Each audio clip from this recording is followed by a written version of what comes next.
Hey guys, here's an introduction to logarithms. So let's start way back when you first learned solving equations. When you solved equations, you look at something like this and you'd say, what is a value of x that makes it true? And you'd say, oh, well, if x is 1, then that seems to work because 1 plus 2 is 3. Same thing for this. You'd say 2 times something is 10. What does that something have to be? That something would have to be 5. Something times itself is 16. That something would have to be 4, and also negative 4 would work. Now, when things got trickier, that same approach didn't work. You couldn't just eyeball it. You had to think of it in terms of inverse operations. The inverse of addition is subtraction, so minusing 2.1 from both sides.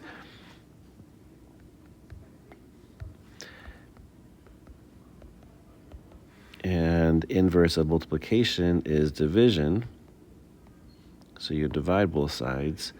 And then finally, inverse of squaring is taking the square root, in this case, plus and minus. Okay, so we learned this idea of inverse operations. Now let's start with these equations. And the only tool we have is the what number would make the equation true approach. So 2 to the something is x. 2 to the, if you think about it, if x is 3, that seems to work because 2 to the 3 is 8. Now 5 to the what is 25, 5 squared is 25, so x is 2. 3 to the what is 0, 3 to the what is 1, 3 to the 0th is 1.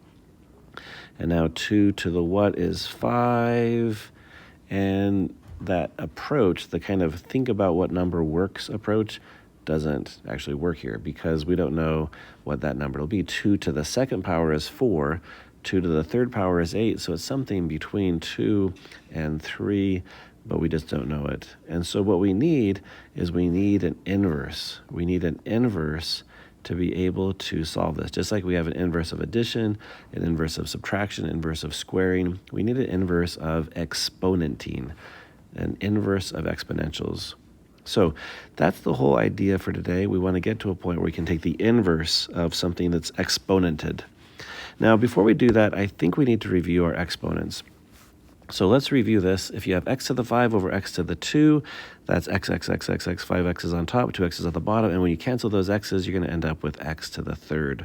Same thing with this one. 3x's on top, 1 on the bottom. One of those x's will cancel, giving you x to the second. This is going to give you x to the second as well. So the rule is this. If you have x to the a over x to the b, it's going to be x to the a minus b. Now let's use that rule to simplify this one. This is going to be x to the 2 minus 5, which is x to the negative 3.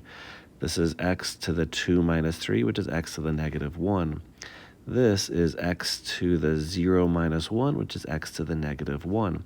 Now notice that's the same thing as 1 over x. X to the 0 is 1, x to the 1 is x. So 1 over x is the same thing as x to the negative 1. And so here's the rule for negative exponents. X to the negative m is 1 over x to the m. So if you see a negative exponent, it doesn't mean that it's a negative value at all. It just means that it's an exponent that wants to be on the bottom. So 4 to the negative second is 1/16. 9 to the negative 1 is 1/9. And 1/5 to the negative third is 1 over 1/5 to the third, which is 1 over 1/125th, which is 125. Okay, let's spend a minute and pause the video. I want you to graph this equation using these values, negative 3, negative 2, negative 1, 0, 1, 2, 3. So plug those in. When x is negative 3, then y is 2 to the negative 3. So spend a minute, get all those values in there. Okay, so you should have 1/8, 1/4, 1/2, 1, 2, 4, 8. And let's go ahead and plot those points. So this is 1/8, 1/4, 1/2, 1, 2, 4, 8, and 4 would be at 16.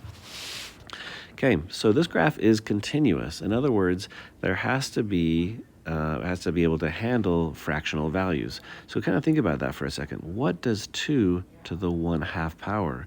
Or what does 2 to the 2.71 power mean?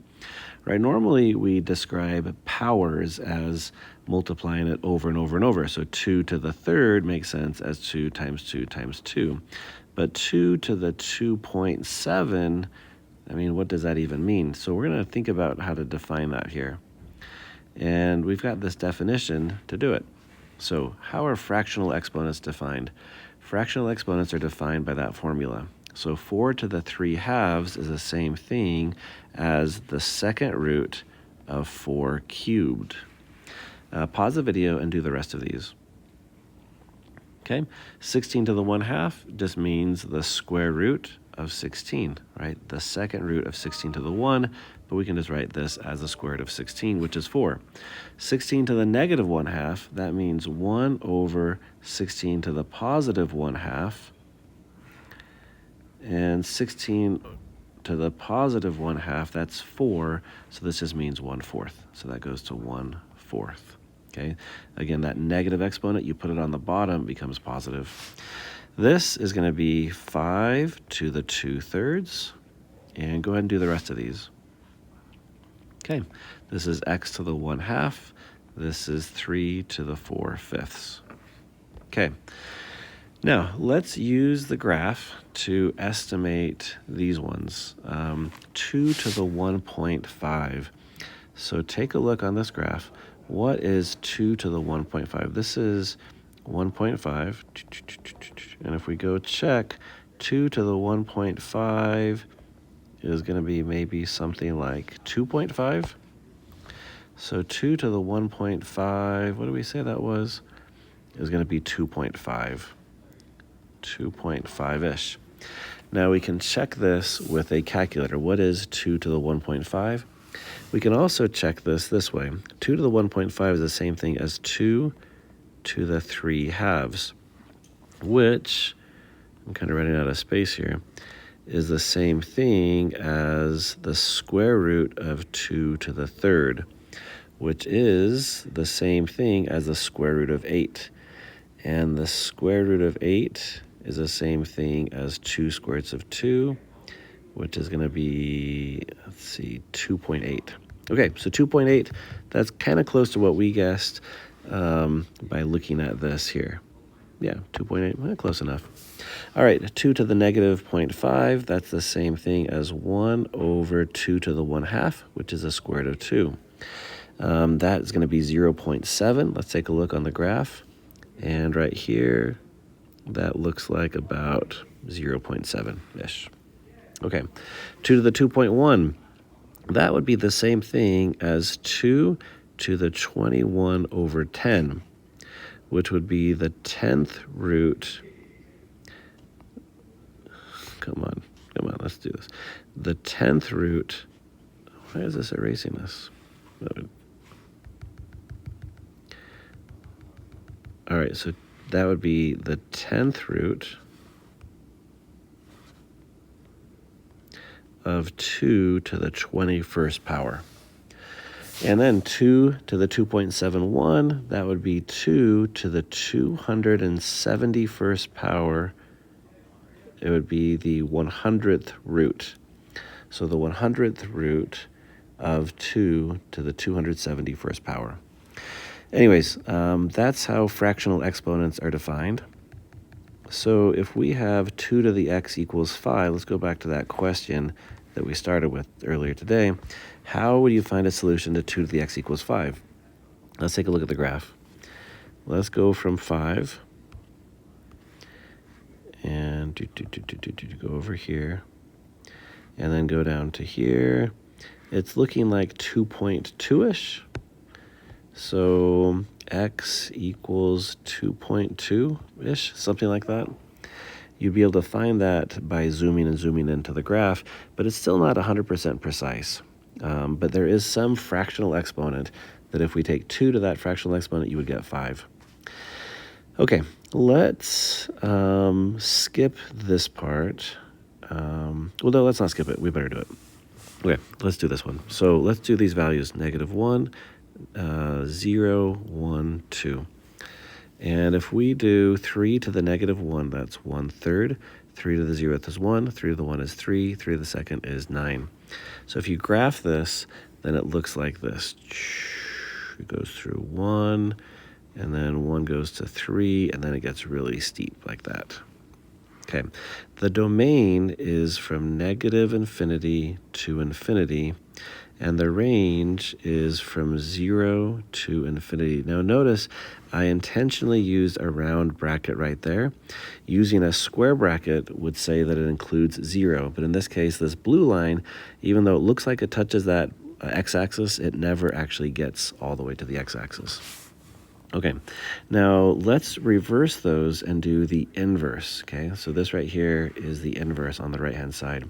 So this 1/3 will be the input, and we want to have an inverse function that'll take the outputs and bring them back into the inputs. So 1/3 is going to go to that, 1's going to go to 0, 3's going to go to 1, 9's going to go to 2, and when I graph it, 1/3 goes to -1, this goes here, and you end up getting this kind of graph that looks like that. So that's the inverse. And for the inverse, the domain is going to be between 0 and infinity, and the range is -infinity to infinity. So you notice the domain and the range do a little switch right there, those switch places. Okay, so from the graph you can estimate these things. 3 to the 0.5, you can go up here and find that value. 3 to the -5th, well, that's pretty much 0-ish. Now here it says 3 to the x equals 2. So 3 to the what power is 2? I'll let you think about that. 3 to the what power is 1? I'll let you think about that one too. Okay, so now we're ready to define logarithms. This is how you define logarithms. If b to the x equals y, then x is equal to log base b of y. Now, that probably doesn't make a lot of sense until we work with it, so let's work with it here. Let's consider this function, f of x equals 10 to the x. And let's try these values. Let's do 0, 1, 2. So, f is going to take 0 over to what? Well, this is the x value, this is the y value. If the x value is 0, 10 to the 0th is 1. So 0 is going to go to 1, 10 to the 1th is 10, 10 to the 2 is 100. So we want to have an inverse function that's going to take it back this way. So something, 100 will take it to 2, 10 will take it to 1, 1 will take it to 0. And let's write the inverse function using our definition of logs. Let's remember what we did in last class. Last class, we said if you're trying to find the inverse of a function, you switch the x's with the y's. So let's do that here. Our original equation is y is equal to 10 to the x. Now when you find the inverse of a function, you replace the x's with the y's and the y's with the x's. So x is equal to 10 to the y. And now you have to get that y by itself. And here's where we're really going to use this definition of logs. Let's see if we can rearrange these to get it to match up. So let me write this above it. We have, let me zoom in here. We have 10 to the y is equal to x. So if 10 to the y is equal to x, let's see if we can switch these letters around and put them in the right spot. Then y would have to be log base 10 of x. And so that is the inverse function. The inverse of 10 to the x is y is equal to log base 10 of x. And I want you to pause the video and try this with your calculator. I want you to do the log of 100. Now when you do the log on your calculator, the default is log base 10. So if you do log of 100, check, does it give you 2? Now check log of 10. Does log 10 give you 1? And finally check, does log 1 give you 0? So that should work. So let's use logarithms. Let's rewrite this and use logarithms to solve. So we have log, we have some number that goes there, some number that goes there, and some number that goes there. Let me help you get these in the right spot. This number is your base. It's like, think of it like a building. You build on a base, a foundation. And so the base goes right there. So we're going to put a 10 in there. And now the x and the 1 switch places. They switch sides of the equals. So that 1 is going to come on over here, and the x is going to go there. So now on your calculator, if you do log of 1, you should get 0. And that makes sense because 10 to the 0th is 1. Same thing on this one. If you rewrite this, that's going to be log base 10 of 10. And if you do that, log of 10, you should get 1. Finally, this one, if you do log base 10 of 100, your calculator should give you your x value, which is 2. And that makes sense because 10 to the 2 is 100. Hopefully this is starting to feel a little bit more intuitive. Let's do this one. This is going to be log base 10, 7.12 is equal to x. Now I want you to really pause the video, try this, hit log of 7.12. Now log of 7.12 is going to give you some decimal. It's going to be bigger than 1, smaller than 1, right? And so try plugging that decimal back in, 10 to the, plug that decimal in there. Does that give you something close to 7.12? Okay, so this is kind of our goal. We've succeeded. We've found some way of taking the opposite of exponents, and that's logs. Let's rewrite these ones with logs. This is log. In this case, the base is 6. It's a base 6 log, and the 1 and the x switch sides. So 1 is equal to x. And then right here, this is going to be log base 6 of 6 is equal to x. And then go ahead and write those other two.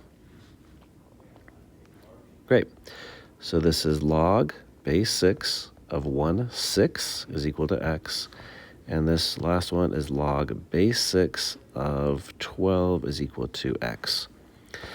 Okay, last thing you'll need for the homework is how do you type in logs with different bases? And the best way to do it, really the best way, is to go into Desmos Graphing Calculator. Not Desmos Scientific, but Desmos Graphing. For some reason, Desmos Graphing doesn't allow you to change bases.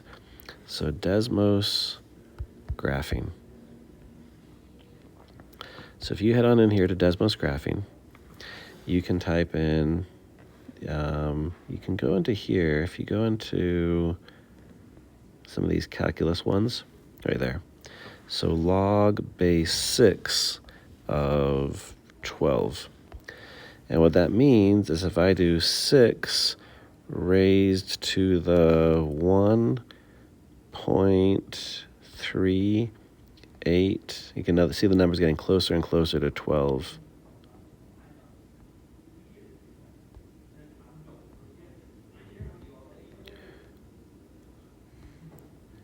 There. So that's how logs work. They tell you the exponent you need to get the number you want. If you want 12 as your output, then you take the log of 12, and that gives you the exponent you need, which would generate the 12. So play around with these in the homework, and let me know if you have questions when I see you in class next.